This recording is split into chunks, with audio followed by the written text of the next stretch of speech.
Sallallahu ala Muhammad, sallallahu alaihi wasallam. Bacaan-bacaan maulid tadi yang diulang-ulang oleh para habaib dan kiai alim ulama didengar oleh telinga, maka itu akan terngiang-ngiang waktu kita nanti mau sakaratul maut. Jadi kalau ditanya orang, ngapain maulid lagi, maulid lagi, maulid lagi? Ini kan bukan Rabiul Awal lagi. Ini sudah Jumadil Akhir, Rajab, Sa'ban. Kenapa kalau pertemuan ada baca maulid? Berharap syafaat Rasulullah sallallahu alaihi wasallam. Mudah-mudahan saat mau sakaratul maut itu orang yang suka bersolawat dibantu waktu sakaratul maut ringan. Allahumma hawwin alaina fi sakaratil. Ketika ruhnya keluar, lalu kemudian pertanyaan mungkar nakirnya dapat solawat dimudahkan. Marabbuka, man nabiyuka, ma imamuka, ma qiblatuka, man ikhwanuka. Kemudian nanti ketika dibangkitkan di padang mahsyar, idzas samaa'um fatarat wa idzal kawakibun tasarat wa idzal bi'aru fujirat wa idzal quburu bu'sirat. Ketika dibangkitkan di kubur dimudahkan. Ketika ditimbang amalnya, fa amma man saqulat mawazinuh, siapa yang berat timbangannya, fahuwa fi 'ishatir radiyah, maka dialah hidupnya diridhai Allah. Tapi jangan gara-gara ayat ini ibu enggak diet lagi. Kenapa? Kan yang berat timbangannya hidupnya diridhai Allah Pak Ustaz. Timbangan amal maksudnya, bukan timbangan badan. Orang yang bersolawat maka dimudahkan nanti ketika hisab, wal afwa indal hisab. Orang yang banyak bersolawat dimudahkan ketika meniti titian ihdinas siratal mustaqim. Orang yang banyak bersolawat maka dia paling dekat nanti di surga Jannatul Firdaus. Aqrabu majlisan, dekat majlisnya. Jadi kalau ditanya kenapa maulid, maulid, maulid? Majlis maulid itu sesungguhnya adalah majlis sodakoh. Mentang-mentang tadi keluar uang masuk kotak, betul sodakoh, tapi utamanya adalah majlis solawat. Salatullah salamullah ala taha rasulillah. Salatullah salamullah ala yasin habibillah. Tawassalna bismillah wa bil hadi rasulillah wa kulli mujahidin lillah bi ahlil badri ya Allah. Diiringi oleh anak-anak muda hadrah. Apa nama hadrahnya Ustaz? Akhlakul Mustafa, akhlaknya Rasulullah. Sudah acara maulid keliling, ngajinya dengan habaib dan ulama, tapi acara nikahnya masih pakai keyboard tunggal, artisnya pakai rok pendek.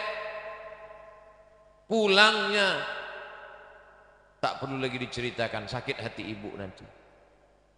Maka undanglah saat walimah anak nikah pakai hadrah, saat akikah pakai hadrah, saat sunatan pakai hadrah. Setuju? Saya berapa kali nggak datang acara walimah. Ustadz Somad ini katanya kalau diundang wajib datang. Seringkali dia ceramah, idza da'aka fa'ajibhu, kalau diundang datang.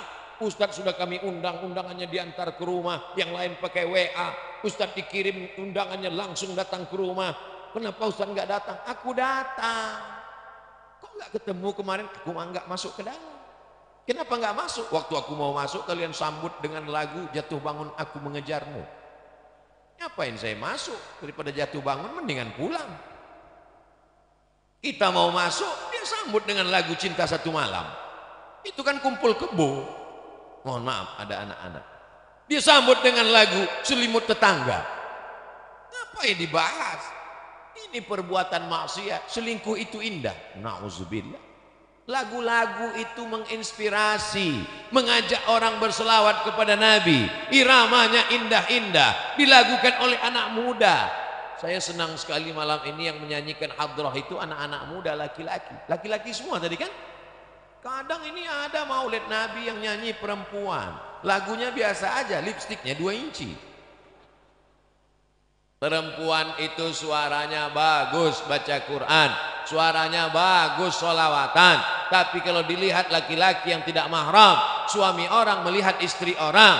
Banyak perempuan pakai jilbab bagus, pakai baju bagus, wajahnya glowing di depan suami orang, di depan istrinya sendiri seperti mak lampir, nyi blorong, sundel bolong, suster ngesot. Loh, hafal semua nih Pak Ustaz. Jamaah yang dimuliakan Allah. Tapi malam ini Masya Allah tabarakallah, majelis salawat kita insya Allah diridhai Allah, disenangi Rasulullah. Kenapa? Karena tidak campur antara laki-laki dan perempuan. Tuh kok ada perempuan, mereka terjebak di tengah laki-laki. Masya Allah tabarakallah. Ini yang baik-baik ini kita bawa insya Allah. Apa pelajaran dari Bekasi? Silaturahimnya terjaga. Apa pelajaran dari Bekasi? Cerita judulnya tepat mengingat mati, supaya masyarakat ini diingatkan pada mati. Wa kafa bil mauti wa'iza. Ada nasihat yang tidak bersuara, ada nasihat yang bukan khutbah, bukan ceramah, bukan tausiah, bukan tazkirah. Dia diam 1000 bahasa. Nasihat itu bernama mati. Siapa yang menasihati Ustaz Abdul Somad? Enggak ada. Enggak ada orang menasihati saya sampai sekarang. Saya datang ke Kiai, Kiai tolong nasihati saya. Saya kalau tausiah, saya cari para alim ulama yang tua-tua, yang sepuh-sepuh, minta nasihat, minta doa. Mereka enggak kasih nasihat. Mereka katakan, ya Ustaz sudah tahulah, sama-sama saja kita berdoa kepada Allah. Nasihat yang paling dalam, yang masuk ke dalam otak dan hati saya adalah ketika melihat orang mati terbujur kaku, yang selama ini dihormati, dibanggakan, dimuliakan, disanjung tinggi. Kalau datang disambut dengan baleho dan karpet warna merah. Tapi lalu kemudian ketika mati menghadap Allah, terbujur di ruang tamu dan tidak sampai 24 jam dibawa keluar. Rumahnya rumah dia, yang membangunnya dia, yang beli tanahnya dia, yang cari arsiteknya dia, yang mengumpulkan uangnya dia. Tapi kalau sudah meninggal dunia, sejengkal pun di rumah itu tidak ada yang bersedia menampung dia. Tempatnya tetap di TPU, tempat taman pemakaman umum. Ada rumah yang dibangun, ada rumah yang dikendalikan, ada rumah yang diatur.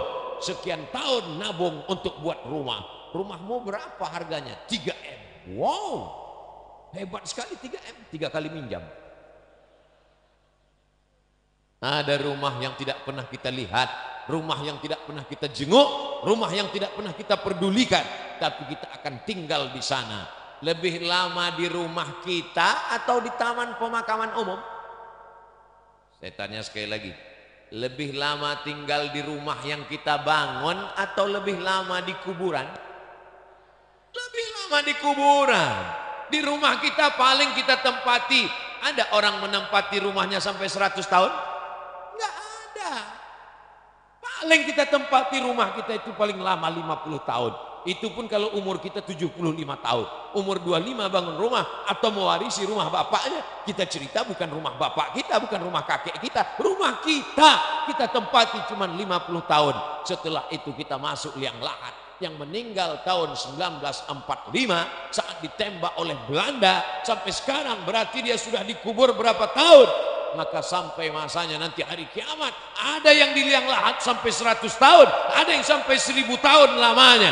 Apa yang sudah kau persiapkan amal jariah? Yatsba'ul mayyita salatun, yang mengiringi mayat sampai ke liang lahat ada 3.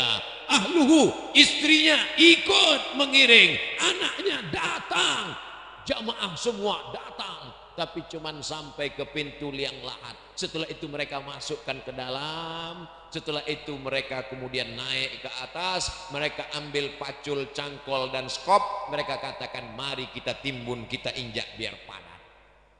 Setelah itu ditancapkan kayu nisan. Setelah itu mereka pun berdoa. Setelah itu mereka pun pulang ke rumah. Anaknya nangis pada hari yang pertama.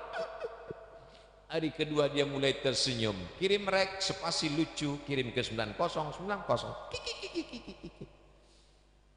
Tapi kalau anakmu soleh, dia akan bangun di tengah malam. Rabbi firli wali walidayya warhamhuma kama rabbayani shaghira. Gimana anak ibu? Ingat dengan suami ibu? Ingat dengan ayahnya? Alhamdulillah Pak Ustaz. Malam-malam saya bangun jam 2, saya dengar di samping kamar ada baca Yasin. Yasin wal Qur'anil Hakim innaka laminal mursalin ala siratim mustaqim tanzilal azizir rahim. Lalu saya pun bangun Pak Ustadz, senangnya hati saya, anak saya baca Quran untuk ayahnya. Begitu saya buka pintu kamar, ternyata TV belum mati Pak Ustadz. Mudah-mudahan anak kita termasuk yang tetap kirim Yasin untuk kita tiap malam. Kita pesankan ke mereka supaya tahajud, berzikir, berdoa. Ya Allah, sampaikanlah pahala tahlilku. La ilaha illallah tahlil, subhanallah tasbih, tahmid, alhamdulillah, takbir, Allahu akbar, salawat. Lalu kemudian dia bawa anak istrinya baca Quran. Wa idza khatimul qur'ana, kalau dikhatamkan mereka Quran 30 juz, fahuwa hasanun, sepaling bagusnya sekhatam Al-Quran 30 juz. Kalau tidak sanggup khatam Quran, likulli syai'in qalbun, segala sesuatu punya hati. Wa qalbul Quran, hatinya Al-Quran adalah Yasin. Dan kalau tidak sanggup baca Yasin, Ummul Quran Al-Fatihah, level paling tinggi sekhatam. Tak sanggup sekhatam Yasin, tak sanggup Yasin, Ummul Quran. Itulah tadi yang Pak Bupati mengajak kita, mari kita bacakan suratul Fatihah. Fatihah pun tidak mau. Innalillahi wa inna ilaihi raji'un. Apa yang kau balaskan untuk ayahmu? Berapa kali dia tidak jadi ganti baju hari raya demi uang sekolahmu? Sekolahmu memang online, tapi bayarannya offline. Berapa kali ibumu tidak jadi hari raya buat kue demi untuk sekolahmu, demi untuk air susumu, demi untuk makan minummu. Meregang nyawa dia melahirkan. Andai kau gendong dia dari Bekasi ke kota Makkah, tawaf 7 putaran, sa'i Safa dan Marwah, wukuf di padang Arafah, melontar jumrah, belum tentu dapat menebus sekali teriakannya saat melahirkanmu. Betul ibu? Ternyata ibu tidak ada yang teriak waktu melahirkan. Kenapa? Dia pingsan di operasi. Lahir. Ustadz, walaupun operasi sesar itu sakit loh Ustadz. Ustadz kan nggak pernah merasakannya. Karena rasaku bukan rasamu Ustadz. Kita tidak pernah tahu bagaimana perasaan mereka perempuan. Ketika hormonnya berlebih di awal-awal kehamilan, dia muntah-muntah. Respon hidungnya sangat tajam. Suami yang dulu kata dia buah hati belayan jiwa, cintaku setengah napasku pergi, baunya minta ampun. Lalu kemudian yang awalnya rahim itu kecil, lalu mulai membesar, sebulan, 2 bulan, 3 bulan. Akhirnya ususnya menjadi kecil, makannya susah, nafasnya terhalang. Lalu kemudian tulang belakangnya mulai melengkung. Lalu ketika melahirkan anak, seperti patah-patah tulang rusuknya. Itulah ayat yang disebut dalam Al-Quran, wahnan ala wahnin, lemah di atas lemah. Tak ada yang bisa membalas kelemahan-kelemahan itu, dan tidak ada yang sanggup membahasnya. Kalau saya bahas bagaimana lemahnya perempuan saat mengandung, perempuan itu mengandung lemah di atas lemah. Kata ibu-ibu, alah Ustadz kayak pernah aja. Maka kita balaskan. Yang ibunya masih hidup, mudah-mudahan masih sempat berbakti kepada orang tua. Yang ibu bapaknya sudah meninggal dunia, nasihat kematian, ziarah. Jangan nunggu mau Ramadan, jangan nunggu mau Idul Fitri. Besok hari libur bawa anaknya ziarah. Ini sekarang banyak orang ziarah, bapaknya baju hitam, istrinya baju hitam, anaknya baju hitam, hitam-hitam semua. Sampai di tempat pemakaman langsung foto. Habis itu update status, man in black. Apa ini? Ini bukan ajaran Islam. Ajaran Islam adalah saat di tempat pemakaman baca doa. Assalamualaikum ya ahlad diyar minal mu'minin wa inna insyaallahu bikum lahiqun. Yarhamullahul mustaqdimina wal mustakhirin. Nas'alullaha lana wa lakumul afiyah. Oh, bacaannya panjang Pak Ustaz. Ya. Tapi kami bacaannya pendek. Apa bacaannya? Assalamualaikum ya ahlal kubur. Itu namanya doa minimalis. Apalah salahnya cetakkan doa ziarah kubur? Tanya nanti panitia berapa ongkosnya buat baliho besar seperti ini, buat doa ziarah kubur, tempel besar-besar di dekat pemakaman TPU. Assalamualaikum ya ala diyar minal mu'minin wa inna insyaallah bikum lahiqun. Yarhamullahul mustaqdimin wal mustakhirin. Nas'alullaha lana wa lakumul afiyah. Coblos nomor daripada baleho yang enggak jelas ujung arahnya, nyangkut ke pokok kayu, diambil Satpol PP dibakar, mendingan di samping kuburan mengingatkan orang. Andai pun dia tidak lapuk maka mengalir sampai hari kiamat. Inilah dia amal-amal kita. Apa saja amal kita yang akan mengalir? Waladun salihun, anak yang soleh, shadaqatun jariyah, itulah uang yang masuk ke dalam kotak-kotak tadi. Beli semen, batu bata, kerikil, atap, tenda, lampu, AC, mihrab, mimbar, kipas angin, itu semua akan mengalir. Siapa yang mewakafkan tanah masjid ini dulu? Siapa yang membangunnya? Siapa yang ngasih semen? Siapa yang ngasih kosen? Siapa yang ngasih kaca? Kita tidak tahu, tapi pahalanya dari mulai tadi petang sampai malam, sampai sholat subuh besok, zuhur, asar, maghrib, isya, subuh, zuhur, asar, maghrib, isya, Ramadan, tarawih, witir, idul fitri, idul adha, hari raya kurban, sampai hari kiamat mengalir pahalanya ke liang lahat. Mudah-mudahan sebelum mati kita sempat bangun masjid. Masjid apa namanya?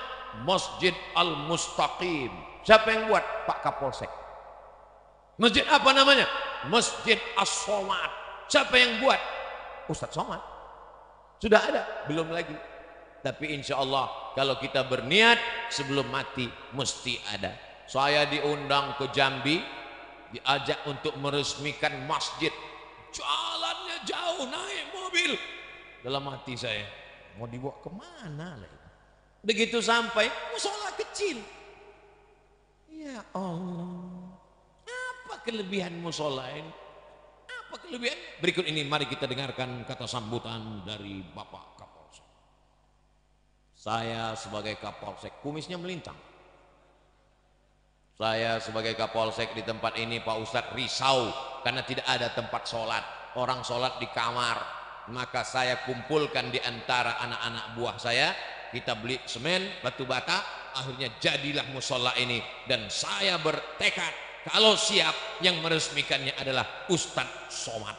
Oh, begitu kronologisnya. Dan orang tidak berani nolak. Kasih semen, siap. Jadilah musola. Jabatanmu tak lama, tapi yang kekal abadi adalah masjid. Presiden kita, proklamator kita, Insinyur Soekarno cerdas. Di saat Indonesia tidak semakmur sekarang, uangnya tidak banyak, baru saja diserang oleh Belanda dan Jepang, dia sempat berpikir untuk membangun masjid terbesar di Asia Tenggara. Itulah dia Masjid Istiqlal. Sampai Presiden Amerika pun masuk ke dalam. Semua orang-orang yang masuk ke dalam Masjid Istiqlal itu kalau masuk berdecak kagum seperti melihat kucing. Wow, amazing, kata dia. Apa amazingnya? Tiangnya banyak sekali, kata dia. Luar biasa.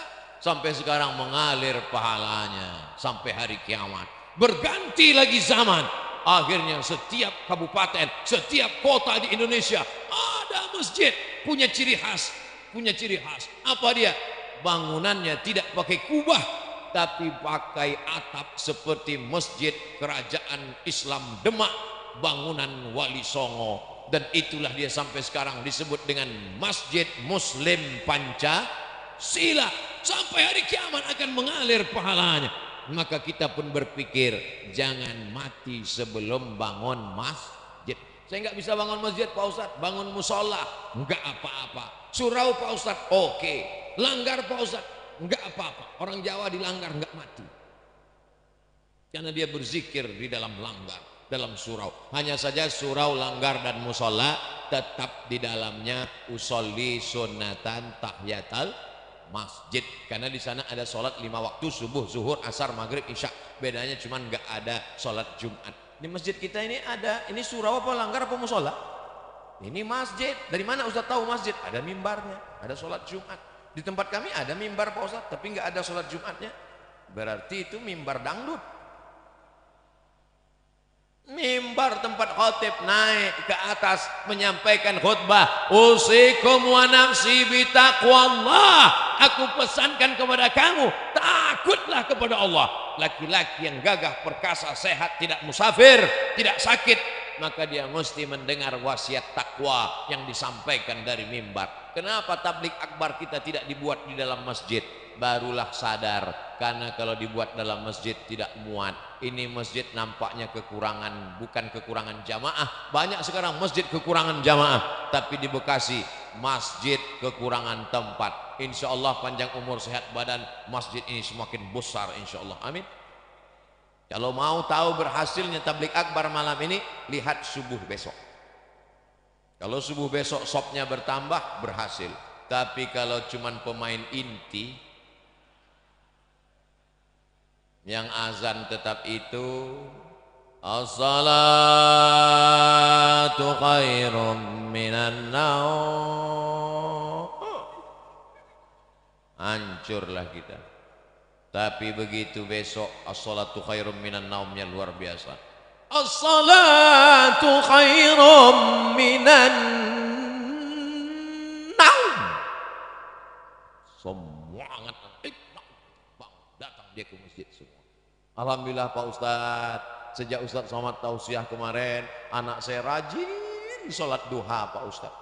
Cuman ada yang mengganggu pikiran saya. Kenapa Bu? Doanya pakai kunut. Itu namanya subuh kesiangan Bu.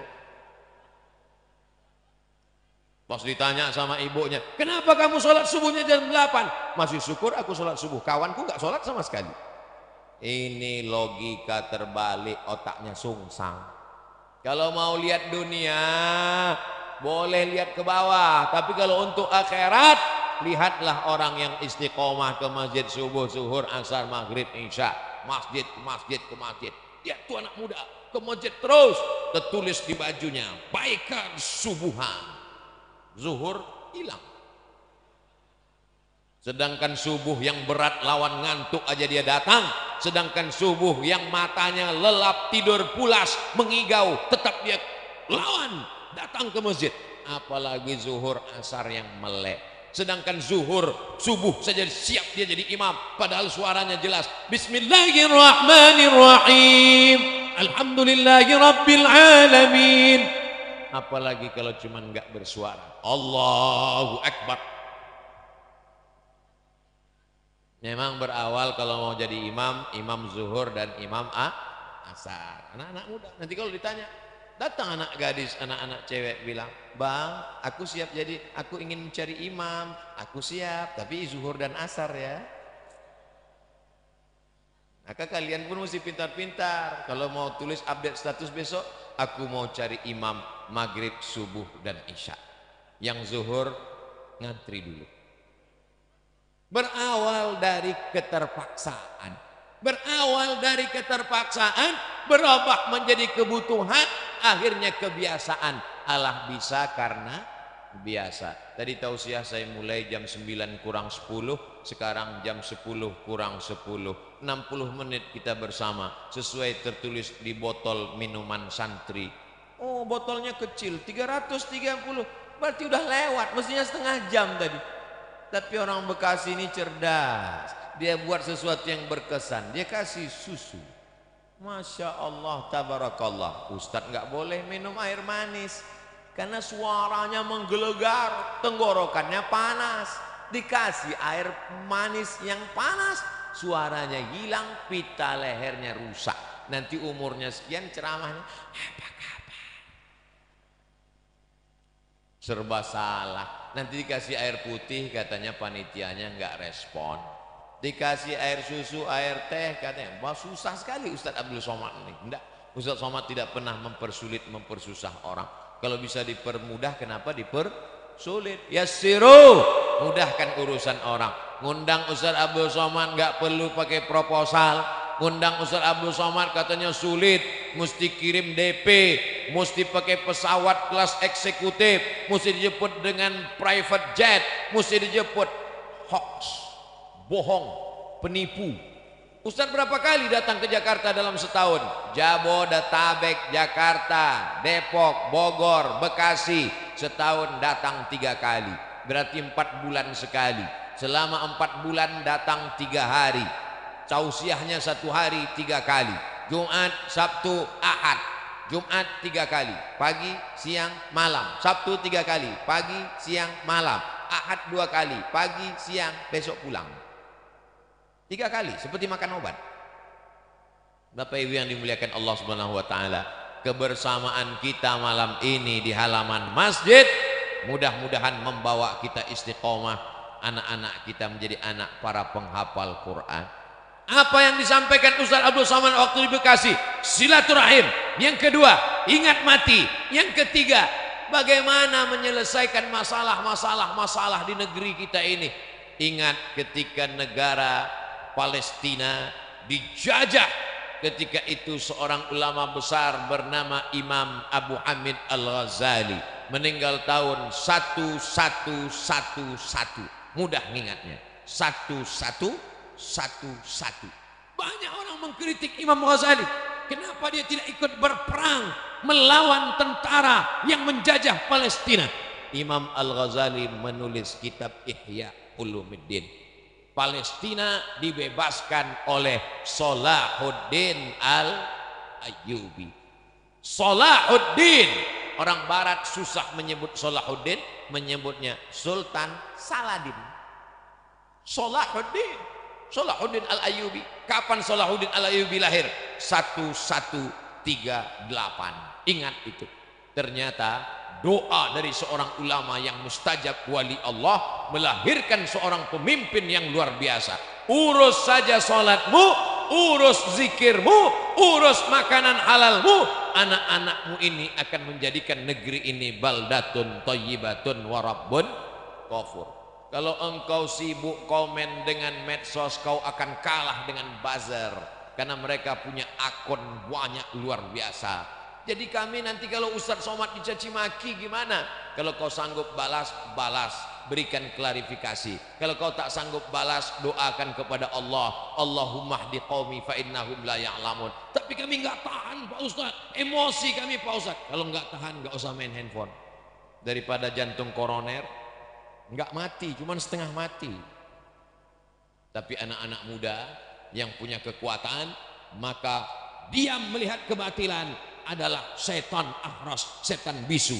Tapi hati-hati jangan termakan hoax. Kalaupun mau termakan, makanlah sate dan soto. Jangan makan hoax karena tak ada untungnya. In ja'akum fasiqun, kalau datang orang bawa berita macam-macam, fatabayyanu, klarifikasi. Ini zaman luar biasa. Zaman dulu orang bacakan jangan baca buku ini, langsung tidak baca buku. Sekarang kalau saya katakan jangan baca buku ini, langsung dia cari di Google, langsung dia download, langsung dia cetak dalam bentuk PDF, langsung dia dapat. Jangan tonton ini, langsung dia tonton.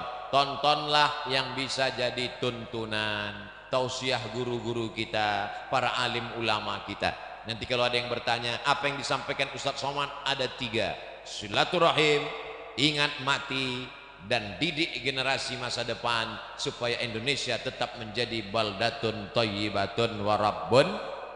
Urus tahajudmu, urus salatmu, urus sedekahmu, urus hidupmu, maka Allah akan mengurus dunia dan akhiratmu. Rabbana atina fid dunya hasanah wa fil akhirati hasanah wa qina adzabannar.